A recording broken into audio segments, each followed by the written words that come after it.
Hi hello we were అందరికీ welcome friends. మన ఛానల్కి స్వాగతం. మా ఛానల్లో మీకు కనుక వీడియోస్ నచ్చితే లైక్ చేయండి, షేర్ చేయండి, కామెంట్ చేయండి మరియు సబ్స్క్రైబ్ చేయండి. మరిన్ని నోటిఫికేషన్స్ కోసం పక్కనే ఉన్న బెల్ ఐకాన్ని ఆల్ పైన ట్యాప్ చేయండి. ఆల్ పైన ట్యాప్ చేయడం ద్వారా మేము చేసే ప్రతి వీడియోలని, తాజా వీడియోలని నోటిఫికేషన్లో పొందగలరు. హాయ్ వ్యూవర్స్, అందరికి వెల్కమ్ ఫ్రెండ్స్. మన ఛానల్కి స్వాగతం friends. India versus Sri Lanka day 4 మొత్తానికి ముగిసింది.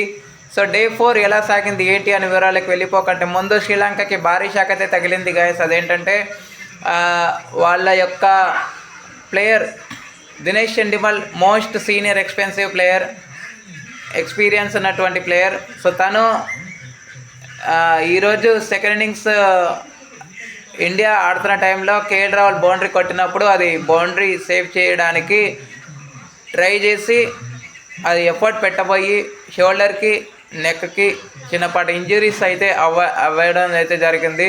సో తనని హుటాహుటిన హాస్పిటల్కి అయితే తీసుకెళ్లారు. సో ఫలితాలు వచ్చిన తర్వాత ఏ నిర్ణయం అనేది చెప్తామని చెప్పారు. కానీ తనకి రీప్లేస్మెంట్గా సబ్స్టిట్యూట్ ఆటగాడైతే రావడం జరిగింది, సూర్య బండారా. సో తనైతే బ్యాటింగ్ కూడా చేస్తాడని ఎస్ఎల్సి అప్డేట్ అయితే ఇచ్చింది. సో మరి తను ఒక క్యాచ్ కూడా పడడం జరిగింది మన టీమిండియా బ్యాటింగ్ చేసేటప్పుడు. ఆ క్యాచ్ మాత్రం హైలైట్గా చెప్పుకోవచ్చు. మరి అది ఎవరి క్యాచ్ ఏంటి, రివ్యూ ఎలా ఉంది, మన రివ్యూలకు పూర్తి వివరాలకు వెళ్ళిపోదాం. So let's move in to the topic.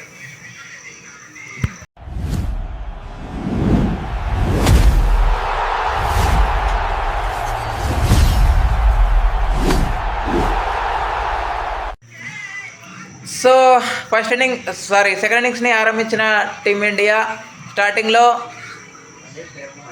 0 for 1 Yashasvi Jaiswal 3 balls face చేసి తను గోల్డెన్ డక్గా వెనుదిరిగాడు.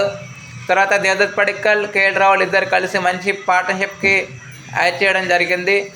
సో 65 runs వీళ్ళిద్దరూ సెకండ్ వికెట్కి పార్ట్నర్షిప్ అయితే యాడ్ చేశారు. అయితే కేఎల్ రాహుల్ సులువైన అవుట్ నుంచి అయితే తప్పించుకోగలిగాడు. అదేంటంటే ఎడ్జ్ తగిలి వికెట్ కీపర్ చేతుల్లోకి అయితే వెళ్ళడం జరిగింది. తన యొక్క రివ్యూ తీసుకోకపోతే మాత్రం కేఎల్ రాహుల్ ఖచ్చితంగా అవుట్ అయ్యేవాడు. అయితే తెలివిగా మన పడిక్కల్ చెప్పడం జరిగింది. పడిక్కల్ చెప్పినందుకు అయినా రివ్యూలోకి వెళ్ళడం, బ్యాట్కి ఎక్కడ కూడా తాకలేదు అని రివ్యూలో తేలడం జరిగింది. కాబట్టి ఎంపైర్ నాట్అవుట్గా ఇచ్చినప్పటికీ దాన్ని ఏమాత్రం యూటిలైజ్ చేసుకోలేకపోయాడు. 35 runs అయితే స్కోర్ చేశాడు. అయితే ఈ ఇన్సిడెంట్ జరిగింది రాహుల్ 25 వద్ద ఉన్నప్పుడు జరిగింది ఈ ఇన్సిడెంట్. తర్వాత 35 మరో 10 runs యాడ్ చేసి అదే ప్రభాస్ జయసూర్య బౌలింగ్లో క్యాచ్ ఇచ్చి అవుట్ అయ్యాడు. సత్ఫలితంగా పార్ట్నర్షిప్కి బ్రేక్ పడింది, 65 పార్ట్నర్షిప్కి. తర్వాత శుభ్మన్ గిల్ 8 runs వేసి త్వరగానే వెనుదిరిగాడు 16 runs పార్ట్నర్షిప్లో. తర్వాత మన ధ్రువ్ జురెల్ కొంత రన్స్ యాడ్ చేసినప్పటికీ అంత విలువైన రన్స్ అయితే చేయలేకపోయాడని చెప్పుకోవచ్చు. ఎందుకంటే అంతకంటే ముందు మన ప్రభాస్ జయసూర్య 44 runs వేసి తను చేసేటువంటి 6 runs హాఫ్ సెంచరీని కోల్పోవడం అయితే జరిగింది. సో రిషబ్ పంత్ అండ్ పడిక్కల్ ఇద్దరు కలిసి 30 పార్ట్నర్షిప్ యాడ్ చేసిన తర్వాత పడిక్కల్ అయితే అవుట్ అవ్వడం జరిగింది. అయితే స్కోర్ 116 వద్ద లంచ్ బ్రేక్ అయితే వెళ్ళారు. తర్వాత మళ్ళీ ఆటని పునఃప్రారంభించడం జరిగింది. పునఃప్రారంభించిన తర్వాత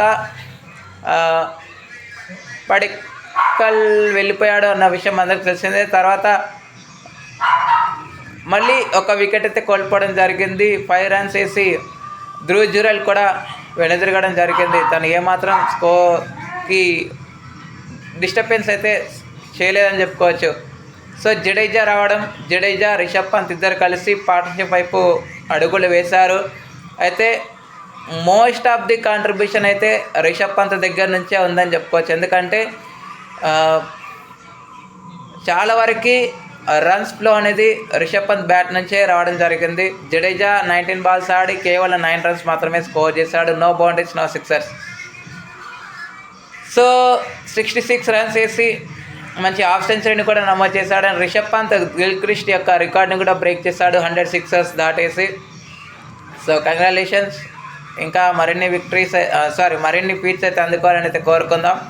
అండ్ 66 రన్స్ వేసి తను కూడా అవుట్ అయిన తర్వాత జడేజా ఎప్పుడైతే అవుట్ అయ్యాడో వికెట్ల పరంపర రెగ్యులర్ ఇంటర్వెల్స్లో వికెట్స్ అయితే కోల్పోతూనే వచ్చింది. మానవ్ సుతార్ 9 రన్స్ చేయడం, మిగతా వాళ్ళంతా ఎవరు కూడా డబుల్ డిజిట్ స్కోర్ అయితే చేయలేదని చెప్పుకోవచ్చు. అసలు బౌండరీసే గగనం అయిపోయాయని చెప్పుకోవచ్చు. సో టోటల్గా 193 రన్స్కి అయితే టీమిండియా ఆల్అవుట్ అవ్వడం ద్వారా 371 లీడ్లో ఉన్నప్పటికీ 372 టార్గెట్ అయితే శ్రీలంకకి వరించింది టార్గెట్. ఇక వికెట్స్ కనుక చూస్తే అసిత ఫెర్నాండో, ప్రభాస్ జయసూర్య తలా 3 వికెట్లు తీసుకోగా లహీరు కుమారాకి 2 వికెట్లు, ఇషారా నువాంతాకి 1 వికెట్ అయితే రావడం జరిగింది. అనంతరం లక్ష్య ఛేదను ఆరంభించిన శ్రీలంకకి ఫస్ట్ స్టార్టింగ్లో ఇషాన్ మధుశంక 6 రన్స్ వేసి తను అవుట్ అయిన తర్వాత సబ్స్టిట్యూట్గా వచ్చినటువంటి బండారా తను గోల్డెన్ డక్గా వెనుదిరగడం జరిగింది. తర్వాత 2 రన్స్ చేసి మరో బ్యాటర్ అవుట్ అవడం. ఈ క్రమంలో 21కే 3 వికెట్స్ కోల్పోయిన తరుణంలో ధనంజయ్ డిసిల్వా అండ్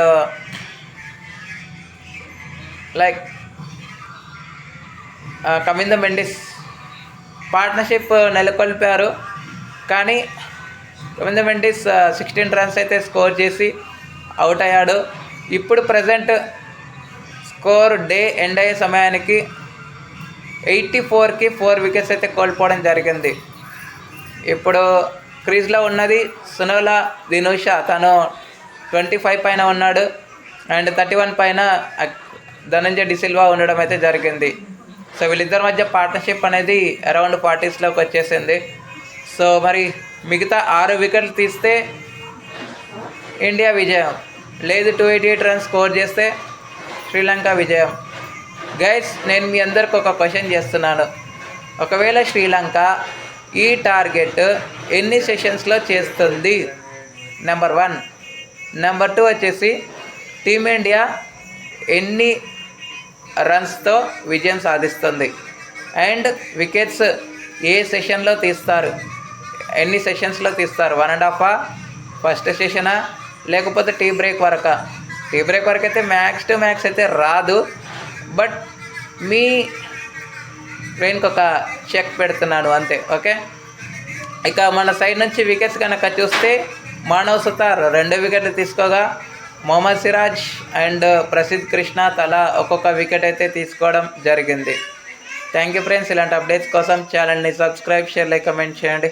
మరొక అప్డేట్తో మీ ముందు ఉంటాను ఫ్రెండ్స్. అంతవరకు సెలవు, నమస్కారం. గైస్, ఒక చిన్న విషయం ఏంటంటే WTC పాయింట్స్ అనేవి ఇండియా మ్యాచ్ విజయం సాధించిన తర్వాత నేను అప్డేట్ చేస్తాను. యాక్చువల్గా పాకిస్తాన్ వర్సెస్ ఆస్ట్రేలియా మ్యాచ్ గెలిచిన తర్వాత నేను WTC పాయింట్స్ అనేవి అప్డేట్ చేయాలి ఈ ఛానల్లో. బట్ ఎలాగో ఇండియా మ్యాచ్ అయితే అయిపోతుంది కాబట్టి అన్న ఉద్దేశంతో ఏకంగా శ్రీలంకది, ఇండియాది, పాకిస్తాన్ది, పాకిస్తాన్ అంటున్నాను, బంగ్లాదేశ్ది, ఆస్ట్రేలియాది, ఈ 4 టీమ్స్ పాయింట్ టేబుల్ అప్డేట్ చేసినట్టు ఉంటుంది అన్న ఉద్దేశంతోనే నేను వెయిట్ చేయడం జరిగింది. ఓకే ఫ్రెండ్స్, థ్యాంక్ యూ, నమస్కారం.